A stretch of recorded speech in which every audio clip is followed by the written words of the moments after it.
Bom dia, irmãos, paz seja convosco. Vamos nesta manhã a nossa 116ª Escola Bíblica Online.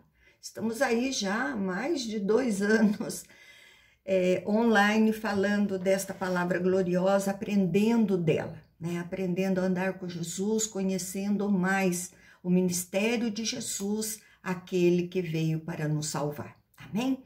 Então, aula passada, nós encerramos o livro, a carta do apóstolo Paulo aos Gálatas.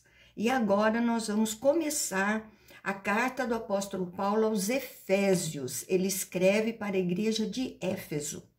Então, que você curta, compartilhe, comente aí, viu? Nossas aulas têm alcançado bastante pessoas e eu fico muito feliz, porque o nosso propósito está sendo alcançado em estarmos aí expandindo a palavra de Deus. Deus não precisa da minha ajuda. O que ele precisa é que eu vá e anuncie esse evangelho glorioso. Amém? Vamos lá. Então, abra aí a sua Bíblia na carta do apóstolo Paulo aos Efésios. Vamos fazer aí um tratado geral sobre esta carta. A autoria é do apóstolo Paulo, é considerado autor sem grandes questionamentos, né? Em Efésios 1 e 3:1, as semelhanças, né, verbais com Colossenses chama até a atenção. Quando ela foi escrita, o aprisionamento de Paulo, mencionado no capítulo 3, verso 1, e capítulo 6, verso 20, é o mesmo referido em Colossenses, capítulo 4, 3, verso 10 e verso 18. E é bem provável que seja uma referência aos 2 anos da prisão domiciliar que Paulo passou em Roma. Está ali em Atos dos Apóstolos, capítulo 28. A cidade de Éfeso, né? Diana era a deusa romana, que representa a lua, os campos e os bosques, correspondia à deusa Ártemis dos gregos, era o centro principal da sua adoração, que estava em Éfeso, né? Esse templo a Diana. Para quem foi escrita? Ele escreveu realmente para os Efésios, ou o endereçamento era mais geral para as igrejas ali daquela região da Ásia, menos a região ocidental. Ele fala ali no capítulo 2. Primeiro, os melhores manuscritos estão ali em Éfeso, né? Ele cita em Éfeso 1:1, mas por que em Éfeso? Porque apareceu em outros diversos manuscritos. E também ele escreveu originalmente, porém depois a carta passou a circular para mais igrejas, daí manuscritos onde se omite em Éfeso. Ou Paulo escreveu 2 cópias, uma para Éfeso e outra para circular da mesma maneira mais geral em outras igrejas. Então, esta carta, ela cronologicamente seria a 6ª carta escrita, de 59 a 61 depois de Cristo, e logo após a carta aos Romanos. Então, essa segunda hipótese aqui, né, que ele escreveu e depois enviou às outras igrejas, é a melhor. O propósito da carta é ensinar os cristãos em Éfeso e redondezas, né, a grandeza e as implicações de ser a igreja do Senhor Jesus. Prefácio e saudação. Vamos começar então a carta do capítulo 1, verso 1 e 2.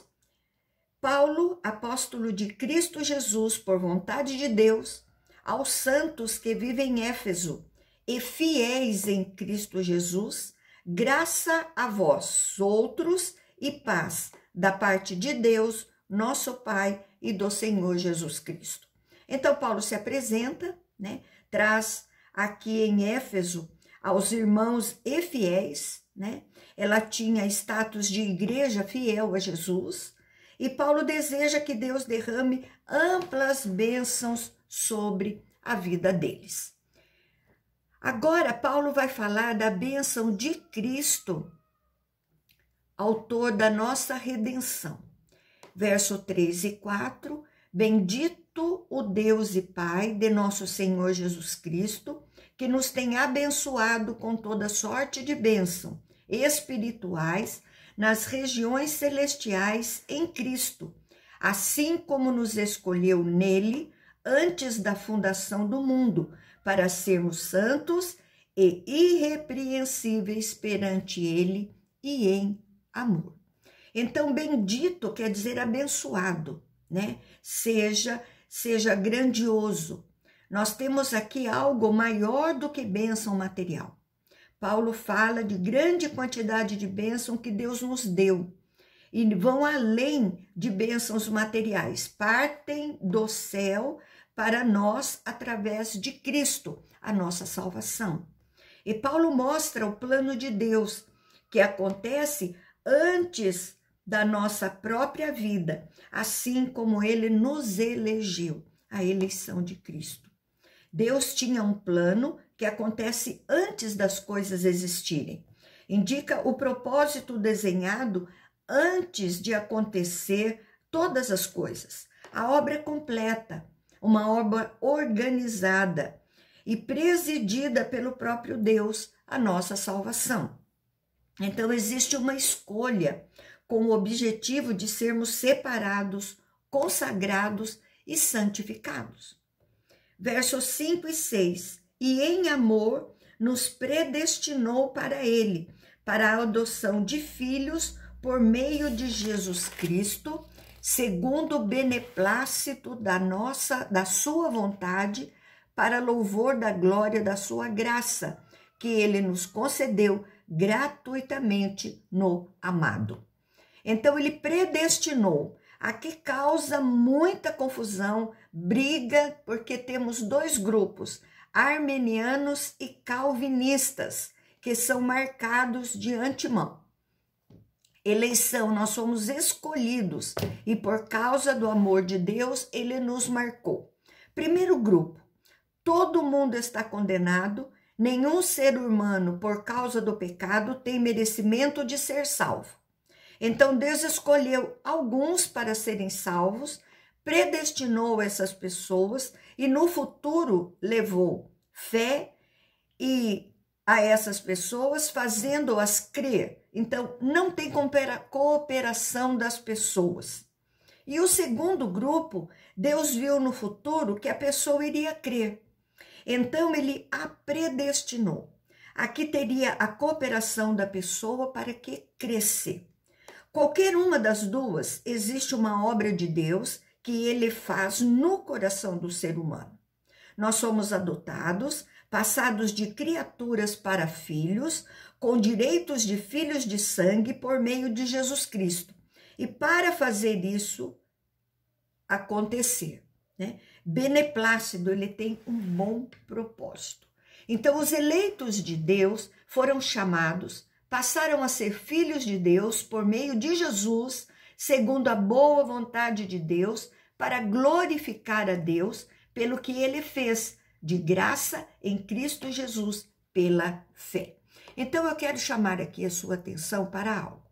Quando nós trazemos duas interpretações, nós vamos ter muito disso, assim, em todas as cartas de Paulo, principalmente, porque ele andava no meio de gentios, pessoas que não criam em Jesus. Então ele vem trazer o evangelho para que haja essa mudança no coração. Então sempre vão existir dois ou mais grupos, né? Filosofias diferentes. Isso não muda a sua salvação. Eu preciso crer, eu preciso entender o que são os arminianos. Eu preciso entender o que são os calvinistas. Aí você vai lá em toda a descrição daquilo que eles creem. Nós trazemos para você, para que você tenha compreensão de que existe uma outra interpretação, né? Então, é só para seu conhecimento. O que é necessário é que você creia pela fé que Jesus Cristo é o seu Salvador e Senhor. Isso é que importa, de que você creia que ele veio para nos salvar, que temos uma vida eterna à nossa espera e que neste processo nós temos que continuar com Jesus, obedecendo a palavra de Deus, senão nós vamos ficar para trás realmente. Então, só para você aí se posicionar, tá bom? Então entenda, existem outros grupos, outros pensamentos, assim como no nosso meio cristão, nós temos até outros pensamentos, né? Mas o foco é na nossa fé para a salvação. Efésios 1, versos 7 e 8, no qual temos a redenção pelo seu sangue, a remissão dos pecados, segundo a riqueza da sua graça, que Deus derramou abundantemente sobre nós em toda sabedoria e prudência. Então, Paulo aqui detalha o assunto, né? Através de Cristo temos perdão, somos limpos pelo seu sangue, então o perdão completo, a dívida cancelada, a dívida paga. Paulo demonstra a grandeza da graça sem mérito humano, e a abundância da graça nos capacitando para compreender a sua bondade e aplicar essa compreensão na nossa vida neste mundo. 9:10, desvendando-nos o mistério da sua vontade, segundo o seu beneplácito, que propusera em Cristo Jesus, de fazer convergir nele, na dispensação da plenitude dos tempos, todas as coisas, tanto as do céu como as da terra. Então Deus tornou claro para nós o seu mistério. Então, diz Paulo a respeito da salvação. Então, toda a bondade de Deus se concretiza em Cristo e antes de todas as coisas. Tudo é feito em pequenas partes, se unindo e formando o propósito maior. Então, tudo isso vai convergir em Cristo Jesus. A dispensação é a administração. Deus faz acontecer, no tempo administrado por ele, todas as coisas. Então, Paulo quer mostrar que a obra de Cristo acontece através de Deus, o Todo-Poderoso, a soberania pura de Deus realizando todas essas coisas. 11:12, e nele, digo, no qual fomos também feitos, herança, predestinados, segundo o propósito daquele que fez todas as coisas, conforme o conselho da sua vontade, a fim de sermos, para louvor da sua glória, nós os que de antemão esperamos em Cristo Jesus. Então, Paulo faz uma diferenciação, né? Falando primeiro aos judeus, né, que receberam a palavra no Antigo Testamento e agora foram adotados. Temos em Cristo a herança, predestinados, nós somos escolhidos, marcados de antemão. Era o objetivo de ter uma vida que engrandecesse a glória do Senhor. Então, administrado por Deus e para a sua glória. 13:14, em quem também vós, depois que ouvistes a palavra da verdade, o evangelho da vossa salvação, tendo nele também crido, foste selado com o espírito da promessa, o qual é o penhor da vossa herança, até ao resgate da sua propriedade, ou em louvor da sua glória. Paulo fala dos gentios também, né? Ele aqui creram e são alcançados por Deus também. São selados, é o símbolo pessoal de proprietário, de autenticidade do documento. Guarde bem essa palavra, nós somos selados pelo Espírito Santo.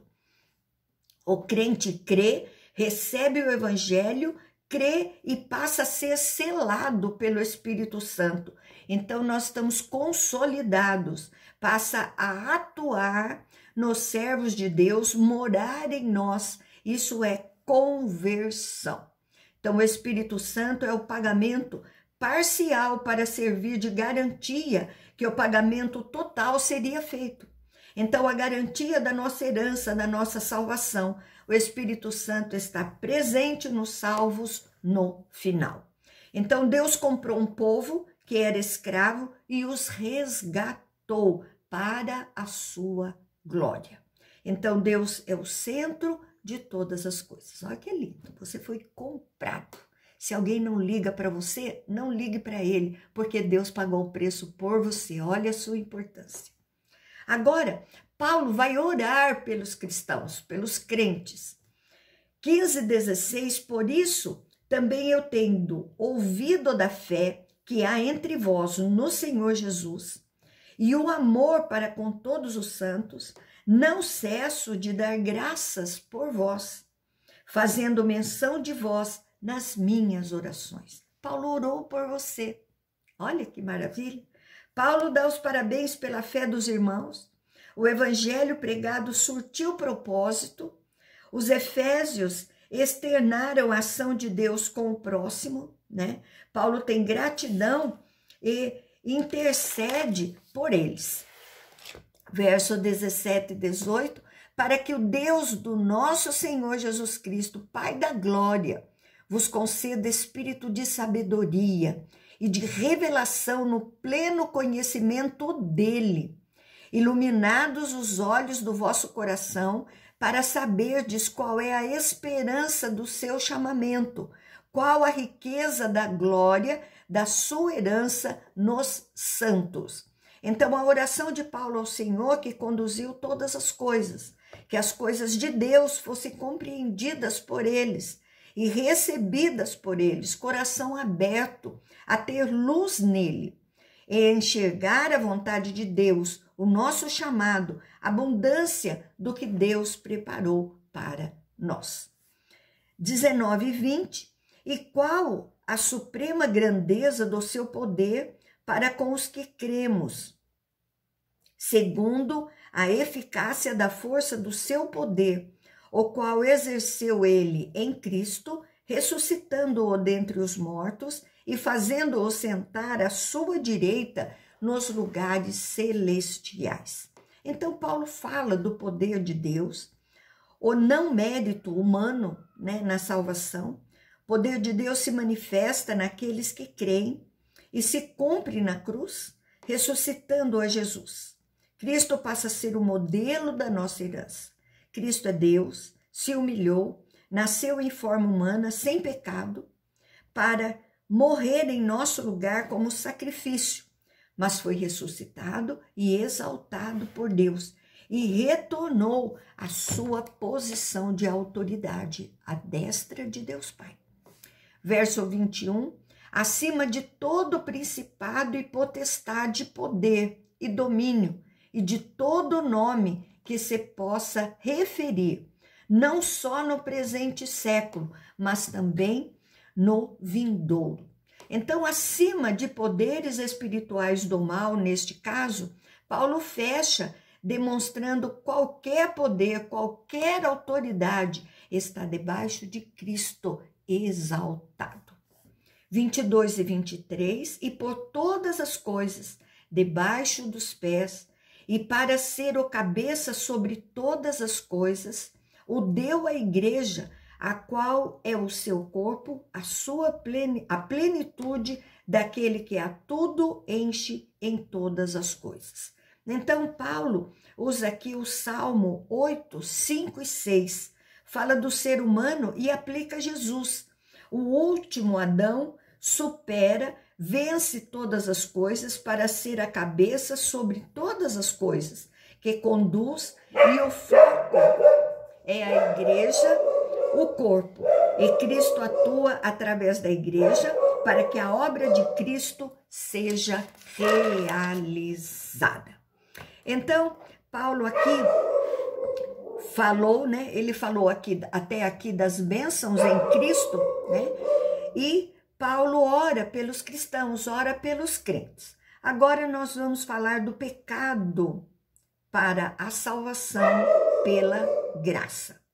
Efésios 2, verso 1 e 2. Ele nos deu vida, estando vós mortos nos vossos delitos e pecados, nos quais andastes outrora segundo o curso deste mundo, segundo o príncipe da potestade do ar, do espírito que agora atua nos filhos da desobediência.